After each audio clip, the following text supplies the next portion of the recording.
Ô Canada, terre de nos aïeux, ton front est ceint de fleurons glorieux, car ton bras sait porter l'épée, il sait porter la croix. Ton histoire est une épopée des plus brillants exploits. God keep our land glorious and free. We stand on guard, we stand on guard for thee. Je ne connais pas grand-chose à la politique, mais j'adore écouter mon père et mon frère parler du gouvernement anglais qui profite des failles de notre système, des injustices courantes dont les Canadiens français sont victimes. Je ne comprends pas toujours ce qu'ils disent, mais je les écoute avec enthousiasme. L'autre jour, ils disaient qu'aucun Canadien français ne détenait de poste important dans l'administration, que la corruption des juges devient un peu plus flagrante à chaque jour, que les salaires des fonctionnaires sont exorbitants et discriminatoires envers les Canadiens français, que le peuple majoritairement francophone se voit contraint de limiter ses activités à l'agriculture et à l'élevage. Alors que les liens avec la France sont entièrement coupés, l'Angleterre s'empresse d'envoyer le plus d'anglais possible afin d'assimiler les francophones à la langue anglaise. Demoiselle Marie-Rosalie Églantine Cadet, votre esprit s'égare encore dans les vapeurs nocives du rêve. Un peu plus de discipline, jeune fille, et continuez plutôt votre ouvrage.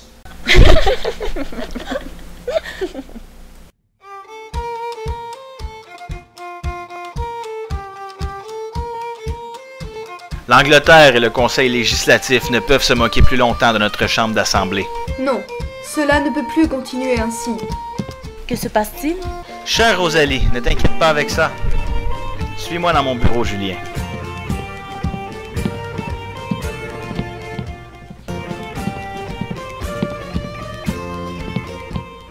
Combien de fois dois-je te le répéter, Rosalie? Une demoiselle digne de ce nom ne doit pas se préoccuper de ces choses. Ils prennent notre argent sans notre consentement et ils anéantissent les droits que nous avions. Non, vraiment, ça doit cesser. Un jour, il se passera quelque chose de terrible, et à ce moment-là, il sera trop tard pour réparer.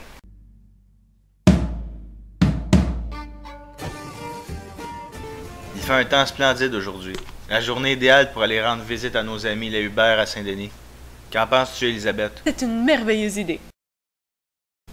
Rosalie, pourquoi t'obstines-tu à placer tes cheveux de cette façon? Nous allons chez les Hubert. Les Desrivières y viendront sûrement aussi. Essaie de faire bonne figure devant ton amie Amélie. Amélie est très belle, mère, mais elle n'est pas vraiment mon amie. Tais-toi! Amélie est une véritable jeune fille bien élevée et bien mise. Elle sait toujours garder sa place, au lieu de poser toutes sortes de questions sur des sujets qui ne te concernent pas. Tu devrais te tenir comme elle.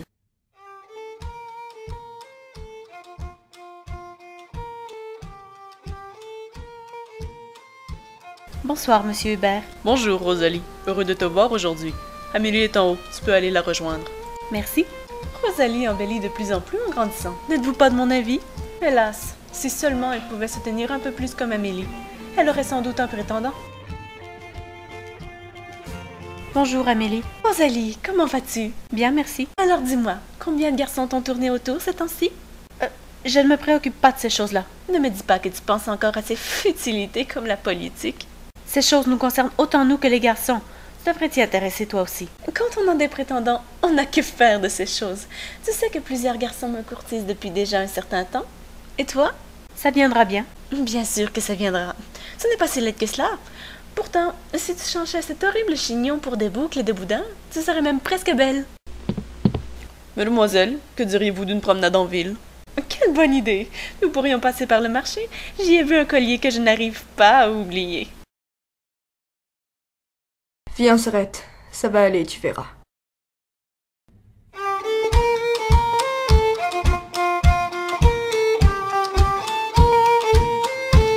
Passant rend hommage à la mémoire du patriote Louis Marcoux, tué à Sorel le 10 novembre 1834 en défendant la cause sacrée du pays.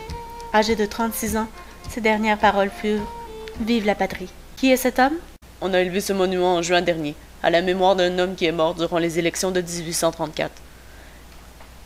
Il se fait tuer en tentant d'arrêter un homme qui tirait des coups de feu sur les partisans des patriotes.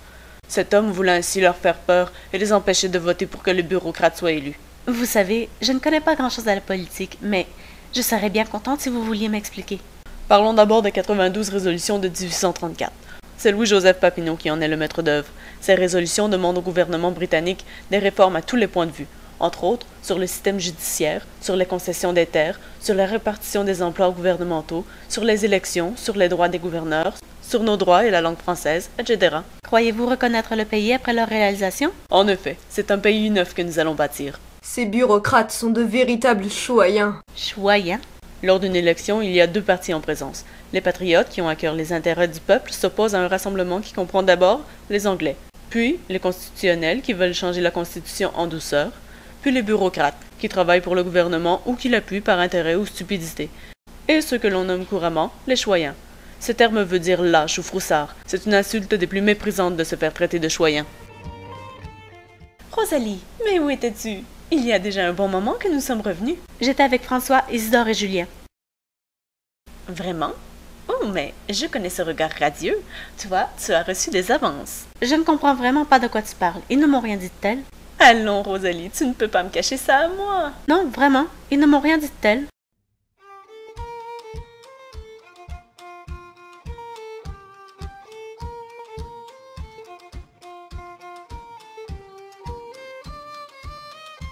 Tu commences à avoir des prétendants? C'est très bien de prendre exemple sur ton amie Amélie. Tu n'es plus une enfant maintenant. Il va falloir que tu songes à préparer ton trousseau de jeune fille. En fait, je ne comprends pas très bien quel pouvoir les Canadiens français ont au pays, puisque ce sont les Anglais qui décident de tout. Nous avons une chambre d'assemblée dont les membres sont élus par le peuple. Même si cette chambre n'a pas beaucoup de pouvoir, elle en possède un qui est très important. C'est elle qui vote les montants d'argent à remettre au conseil législatif et au gouverneur. Ce gouverneur est un Britannique qui nomme lui-même les membres du conseil législatif. Ce conseil est donc rempli de ses amis qui ne pensent qu'à se remplir les poches d'argent. Pour défendre les Canadiens contre ces abus, la Chambre refuse de voter les montants d'argent depuis quelques années. C'est le seul moyen de pression que l'on détient pour l'instant.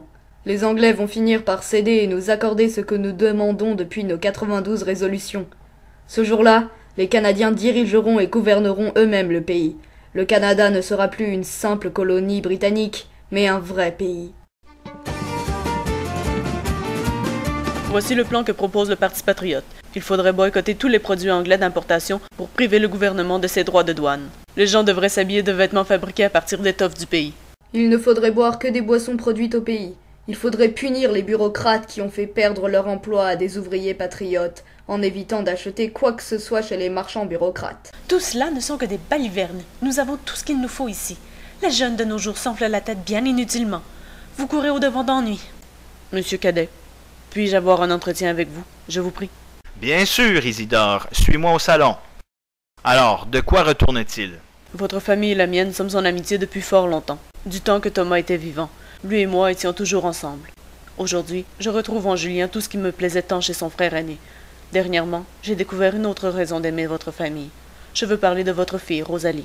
Je ne l'avais pas rencontrée tellement souvent, et de plus, elle était fort jeune pour que j'y prête attention avant maintenant. L'autre jour, quand vous nous avez rendu visite à Saint-Denis, j'ai été agréablement surpris par votre jeune fille. Comment peut-on posséder tant de grâce et de charme et pourtant afficher autant de sérieux et de gravité? Je la trouve à la fois sage et gaie, réfléchie mais non froide. Oui, vraiment, monsieur, je serais le plus heureux des hommes si vous vouliez m'accorder la permission de lui apporter mes compliments. Isidore, j'ai de l'admiration et une profonde affection pour toi et ta famille et c'est pourquoi je t'accorde ma permission. Cependant, l'opinion de Rosalie compte beaucoup. Je ne peux donc pas te garantir que cela se terminera par un mariage.